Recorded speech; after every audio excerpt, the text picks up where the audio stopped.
I am optimistic, positive, and excited about chiropractic and reaching people with my practice and building an exceptional life of being productive, prosperous, and generous while I am filled with love, fitness, and fun. My purpose is to become a smarter, more powerful, capable, driven, and superior version of myself by ever increasing my awareness, knowledge, understanding, motivation, hands-on skill, communication skill, and mastery in the art of exceptional living. Every single podcast with me will cause you to naturally attract more new, high-value patients. Every single podcast with me will make you more capable at motivating and persuading people. Every single podcast with me empowers you to make smarter long-term decisions. Every single podcast with me energizes you physically, mentally, and of course, financially. Story today. Wonderful couple in a home that they've owned for several years. They notice there's a small crack in the countertop. So they let it go for a long period of time, and then they finally decide maybe we'll go take a look at countertops so we can order a new countertop piece to replace the one that's in need of repair. They just want to replace that one little section in between the stove and the refrigerator. So they go into the cabinet shop, appliance store, kitchen store. They haven't been in there for years. No need to. And they start looking around and they bring some pictures of their current countertop section. And they have a salesperson and they say, we need a piece to replace this one that has a crack in it. And the person says, well, I think that we might be able to match it pretty close, but it has been several years, so there's no guarantees. And the salesperson says, maybe you might want to look at replacing all the countertops. And the couple looks at each other going, we didn't plan on that. We just wanted to replace this piece. And then they start to reason, well, maybe we would look at replacing all the countertops if the price was okay. So the gentleman, salesperson, comes back and says it'll cost this much to replace all the countertops in your kitchen.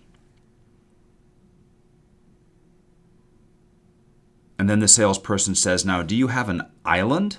At the sink. Well, yes, we have a large island with some bar stools up, and that's the fact the sink is in the island.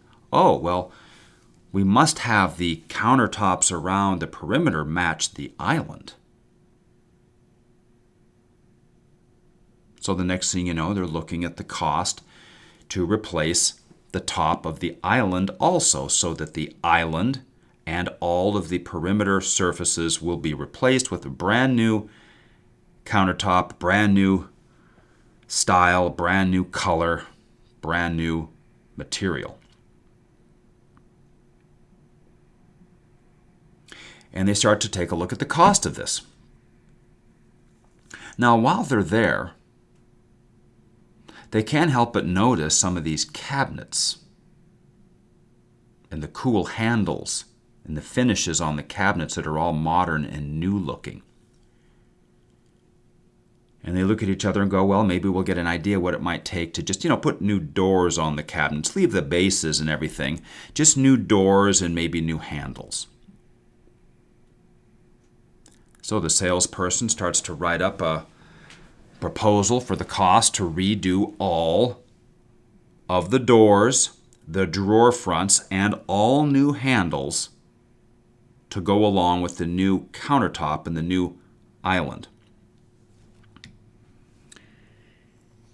And then they surmise, well, maybe since we're doing the fronts, maybe we should just replace all of the actual boxes themselves and the doors and everything, and then we could get the new style that has the better shelves on the inside, more adjustability, the cool glass fronts. We can change the height of them.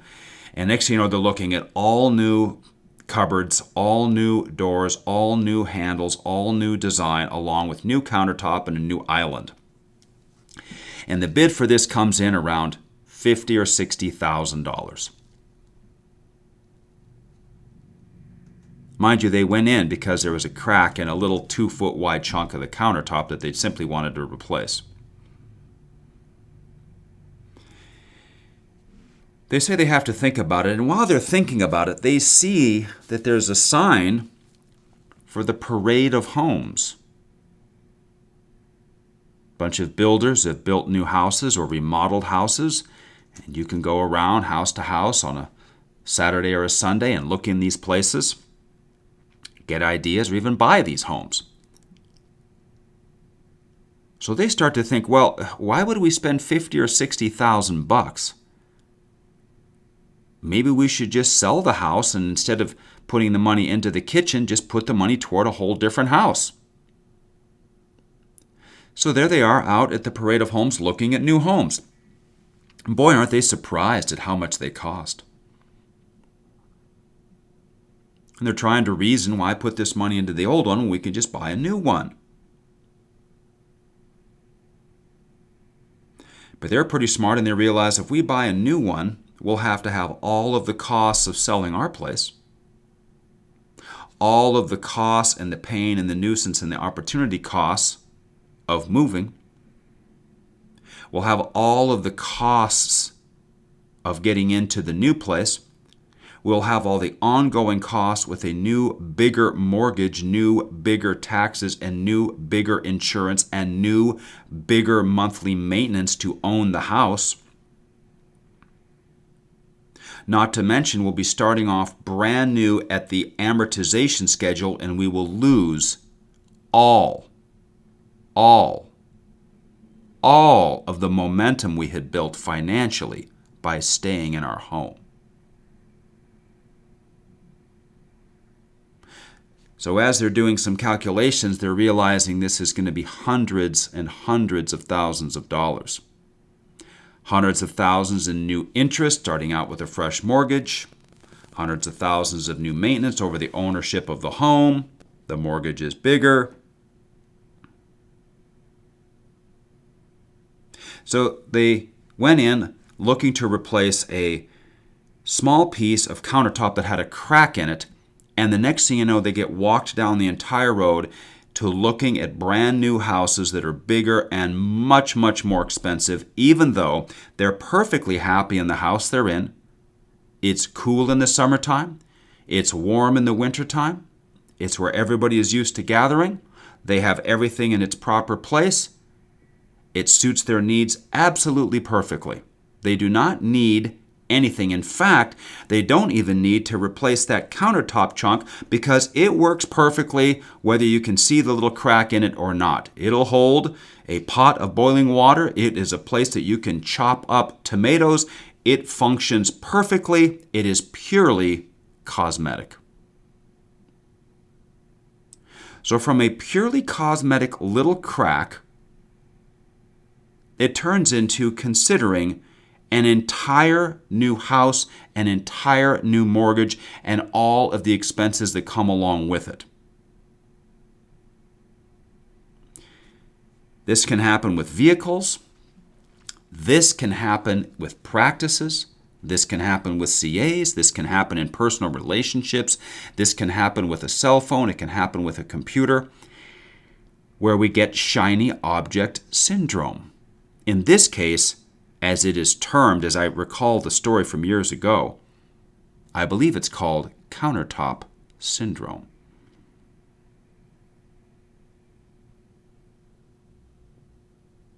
And so discipline comes into play. I tell you the story so we can understand this principle. In anything that we own or any decision that we make, There is what is functional, and then there is what we like, and what is flashy, and what has ego, and what has prestige, and all of that. And there's an ongoing battle between practicality and fanciness. A person can roll around in a used Honda perfectly. It will get you to work. It will get you to the gym. It will get you to the grocery store. It'll get you across the country. Yet simultaneously, there's the brand new, beautiful BMW SUV. It smells so good, and it smells so good you can smell the inside of the car from outside the car. And it has the ego, and people will look at you and they'll tell you it's nice, and your friends will be impressed. But of course, it costs $1,400 a month, plus the insurance, plus the cost to maintain it, plus the big depreciation. We get to houses. There's what a person needs. I'm looking down from a plane the other day. It is amazing how jammed together they'll put houses, isn't it? I mean, you could pass the mustard from window to window. They jam them so tight on the dirt that they have to build a new little neighborhood.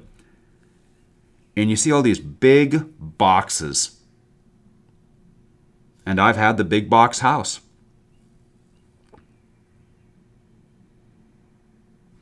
And it looks cool, and the pizza delivery guy walks in and goes, "Whoa, how did you end up with a house like this?" Okay? And you have all of those different things.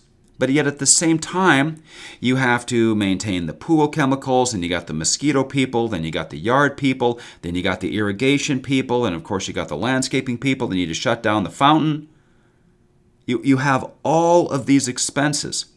Well, plus because it's up on the thing and looks out over the city, the taxes are $2,000 a month, which is money that never comes back. So there's all of these costs associated with impressions, with ego, with appearances, with prestige, with reputation, with all of that nonsense. While over here, we could have a Honda that works perfectly. It costs 100 times less. And you can have a house that has exactly what you need, just the bedrooms that you need, just the garage that you need, the yard that you need, not a ton more just because you think you can afford it or you're trying to impress people. So we have the battle of practicality and impressiveness. And this is a battle that goes on in my mind all the time. I've been able to conquer this in nearly all cases. I've been able to go from the Lamborghini to a much simpler vehicle. I've been able to go from 5 vehicles to 1 vehicle. I've been able to go from 6,000 or 7,000 square feet in the big house with everything down to a 1-bedroom apartment. Most people could never do that. Their ego could not handle that. In fact, it has been reported there was a couple not doing well financially. They looked like they were. Credit cards were maxed out. And the husband in this case cut up the credit cards, and his wife started crying. And he goes, "Honey, why are you crying?" She was crying because by cutting up the credit cards, she was feeling as though her social status was being diminished, was being cut down, that maybe she would be embarrassed. When in actuality, by getting rid of the cards, her financial status was going to increase. But that's how goofed up people can get in their mind. So as we move forward here with our practice, as we move forward with vehicles, as we move forward with where we live, as we move forward with toys, additional vehicles, sports cars, little convertible, boats, snowmobiles, jet skis, campers, cabins, all of these things. We want to be able to reel it in and understand this. how much do you really want to be wealthy? How much do you really want to be rich? And here is the punchline, and here is the term to take away. If you can say, I can't afford that, you can be rich. Now, you can afford just about any single thing. You can get about any kind of car within reason, and yeah, you could really stretch it and get into a fancier house. But we cannot do that. We've got to reel it in, we've got to lock it down, and it is absolutely okay in our personal growth and building an exceptional life to say, I can't afford it. Now, many times we say that just to get people away from us or to get them to keep from trying to sell us something. But I want you to understand that when you say, I can't afford that, in the back of your mind, what you're really saying is this: I can afford it, but I just don't feel like doing it. See, I can afford the Lamborghini, but I've decided not to have one. I can afford the big house. I've just decided not to have it. I become more attractive to healthy and wealthy people by displaying my inner qualities. So what we don't want to do as we move forward is push it with things to try to make other people think that we're rich or that we're doing better than we actually are. It doesn't fool anybody, especially the successful people. In fact, fancy name brands, name brand purses and clothes and all of that, that really is what poor people do. That's poor people. There's a psychological thing there. If I show you that I have some sort of expensive brand and I overspent on this thing, maybe you will think I'm cool. I want you to realize how crazy that is. I was watching a video with a gentleman, net worth $50, $100 million. And he goes, the shirt I'm wearing cost $3. I have like 100 of them. I like the way they fit. They look good on me. People with name brands, people trying to get name brands are people trying to impress poor people. If you want to impress healthy, wealthy, and successful people, you transcend the brands. Because people at those levels are not impressed. They're impressed by inner qualities. Now, of course, in the office, we want to have the office be perfect. We want to have the office be well equipped. But many of the most successful offices I ever see, when you walk in, that chiropractor has been there for 22 years. Yes, the place could probably use new carpet. Yes, it could probably use new countertop. Yes, but the chiropractor does not do it because it has nothing whatsoever to do with the volume they can see and the people they can help. I'll go into another chiropractic office, fancy fixtures, fancy carpet, fancy everything, fancy equipment, and I'm looking at a chiropractor who has no money because they're paying it for stuff that really does not matter. So as we bring this relatively brief podcast to a close, the point for you is get to what really matters. We never love anything that cannot love us back. Sure, we can have some nice things, but never at the expense of being able to auto-save money. So, once all student loans are gone, and once a chiropractor is automatically saving at least their age, if not a multiple of their age, and the chiropractor owns an appropriate home and is accelerating that mortgage. So all the unsecured debt is gone, no student loans. Everything with the practice is completely paid for. There's no practice debt. We're in a respectable home and we're paying extra toward that mortgage because it's so powerful to do so. and we're auto-saving at least our age, which is normally $750 or more every single week after tax. Once all of the foundational money flow components are fully in, then if a person wants to get a hot rod car, wants to have some fancier things in life, well then great, because the work has been done before the play. But the tragedy I see is the chiropractor who still has a bunch of student loans. They really haven't got into the right house. And they go out and they lease themselves a fancy Lexus or a BMW or a Mercedes. And they're buying fancy clothes and they're trying to act like a big shot without actually having any money. And nobody's fooled. So once again, to bring it together here now. All unsecured debt is paid. Everything is paid for in the business, and you live lean to do it. Then, of course, we got to get ourselves situated with respectable lodgings, which we own, and we're accelerating the payment on because it's so powerful. Remember now, there are people out there that would conclude that you don't even start saving a penny until you have zero debt. All loans, all house, all cars, everything is completely paid for. And when that's done, then you start building your pile. Of course, we have to have, in our case, we recommend a hybrid. All the loans are gone. We own a house. We're accelerating the mortgage. We have the auto-save into foundational investments. We don't auto-save into anything speculative. Okay? Until after all of our foundational investing is in place.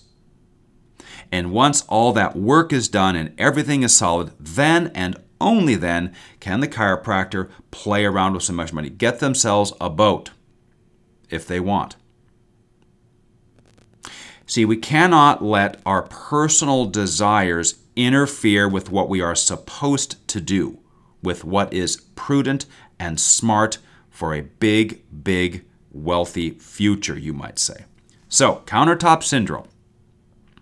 Let's not let one little blemish cause us to go and sell the whole farm and try to redo everything new. And it's very difficult because the stuff smells good and it looks good in the designs and this and all of these cool things can really lure people and be a trap. So we have to have the discipline and we have to have the organization to get all of our main financial stuff in order. Then after that point, you can do whatever you like. Accountant I had years ago, rest in peace, said, Tory, once all this debt is gone and you're fully funding your money for the future, I don't care what you do with the rest. And that was very good advice for me, being a newer chiropractor. He instilled, hey, you got to get the stuff done first, and then after that, if you want to get some cool things, go ahead. But never before we've got the foundational stuff in place. The student loans are gone, the practice debt is gone, you have a completely paid for business, you got into the home, you're accelerating it, you got it the way you want it, okay? We've got the foundational investing and saving in place. After that, go do whatever you want because you've got what you need to have in place. And that will stand the test of time. And by doing that and thinking that way, you'll make better long-term financial decisions. Because remember here, Tory here, Winner's Edge, your chiropractic practice success consultant expert. I want to see you be financially strong in the future. True chiro success now, true chiro success when you back off in practice, and of course, when you exit the profession, you have to end up with money. That is where I've got to get you. And then, of course, we want to have high levels of success, happiness, joy, and peace in eternity future. Tory out. Great job.